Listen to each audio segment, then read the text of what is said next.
Salam bagi kita semua. Saya Windy dan saat ini saya melayani di GKI Kafling Polri. Marilah kita berdoa sebelum kita merenungkan firman Tuhan pada hari ini.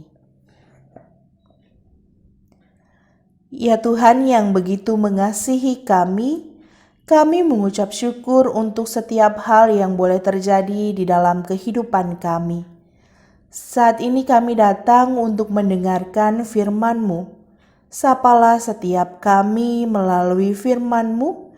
Di dalam nama-Mu, Tuhan Yesus Kristus kami berdoa. Amin.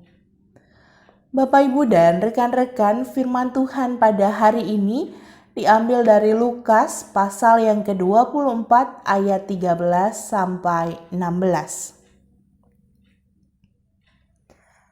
Pada hari itu juga, 2 orang dari murid-murid Yesus pergi ke sebuah kampung bernama Emmaus, yang terletak kira-kira 7 mil jauhnya dari Yerusalem.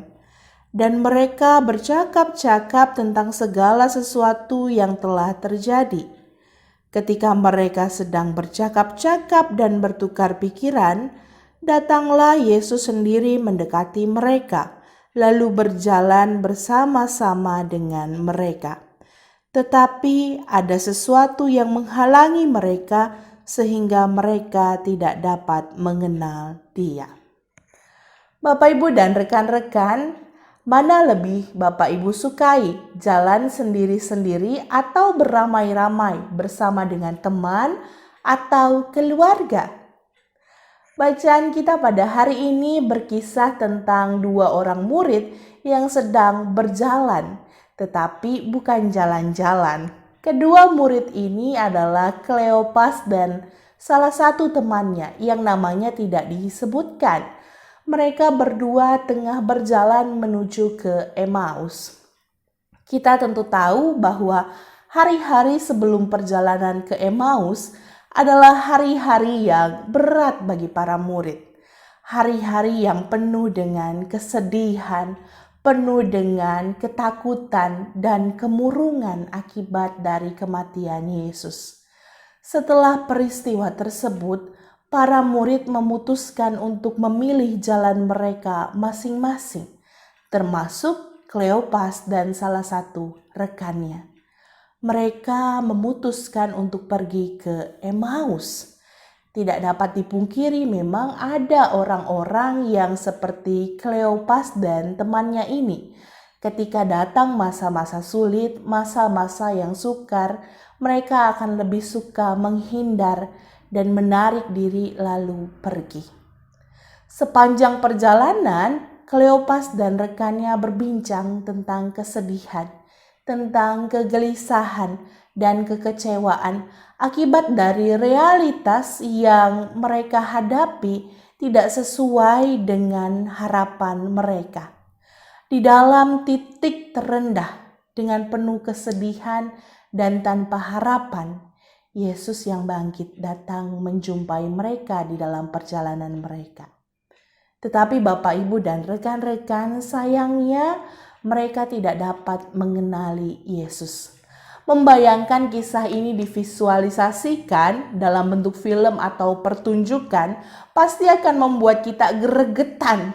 Begitu karena mereka begitu lamban sekali dalam mengenali Yesus yang berjalan bersama dengan mereka. Alkitab mengatakan bahwa ada yang menyelubungi mata mereka. Memang tidak dijelaskan secara lebih lanjut selubung apakah itu. Beberapa menafsirkannya secara metafora yang mengatakan bahwa kadang-kadang memang kesedihan, kekecewaan yang begitu mendalam dapat membuat seseorang tidak mampu melihat realita di depan mata dengan jernih. Kadangkala memang Bapak Ibu ada saat di mana kita terlalu fokus pada masalah yang kita hadapi, pada kekecewaan, pada kesulitan, atau mungkin saja pada segala ketidaknyamanan yang kita hadapi, sehingga kita tidak menyadari kehadiran Tuhan yang selalu dengan setia menemani perjalanan kita. Seperti Kleopas dan juga temannya ini, sepanjang perjalanan mereka tidak menyadari bahwa Yesus ada dan berjalan bersama dengan mereka. Setelah tiba di tempat yang mereka tuju, mereka makan bersama, dan perjamuan makan yang mereka lakukan bersama dengan Yesus bukan hanya untuk memulihkan fisik mereka karena perjalanan yang jauh, tetapi juga perjamuan makan itu memulihkan kembali pengharapan dan iman dari Kleopas juga rekannya. Bapak, Ibu, dan rekan-rekan, di tengah hidup yang diwarnai dengan berbagai macam pergumulan, baiklah kita menyadari bahwa Tuhan juga selalu ada bersama dengan kita.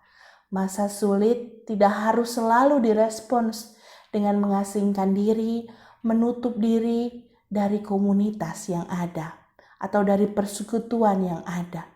Dengan membuka diri seperti Kleopas dan juga rekannya, kita akan berjumpa dengan teman seperjalanan yang akan menolong kita untuk kembali menemukan harapan dan iman.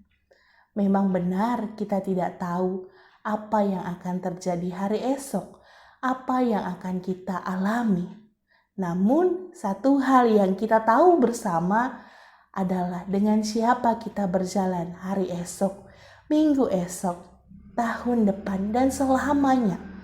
Kita berjalan dengan Dia yang menjamin dan memelihara kehidupan kita. Tuhan memberkati kita. Marilah kita berdoa.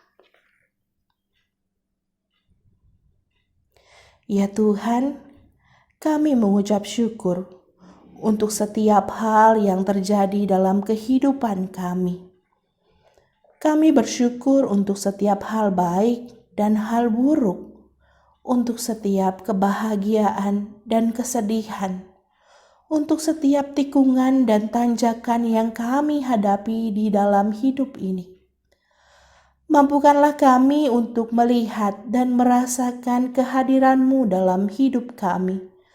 Mampukanlah kami untuk menyadari bahwa Engkau adalah Allah yang senantiasa berjalan bersama dengan kami, melewati setiap jalan menikung, jalan berbatu, jalan lurus, bahkan mungkin jalan menanjak dan turun. Engkau selalu ada bersama dengan kami dan tidak pernah meninggalkan kami. Mungkin hari ini ada di antara kami atau teman-teman atau rekan-rekan yang kami kenal mulai kehilangan pengharapan karena begitu banyak kesedihan, kesusahan, dan pergumulan yang mereka hadapi. Kami berdoa untuk mereka yang sedang berputus asa, sedang dalam kesedihan, dan dipenuhi dengan kekecewaan. Ya Tuhan, rangkullah dan peluklah mereka dengan cinta kasih-Mu. Kuatkanlah kaki mereka untuk dapat berdiri tegak dan melanjutkan perjalanan ke depan. Kiranya setiap persoalan atau pergumulan yang terjadi dapat mereka lalui bersama dengan Engkau. Di dalam nama-Mu, Tuhan Yesus Kristus, yang senantiasa berjalan bersama dengan kami berdoa. Amin. Bapak, Ibu, dan rekan-rekan, demikian Sapaan Gembala hari ini. Sampai jumpa di Sapaan Gembala berikutnya. Tuhan Yesus memberkati.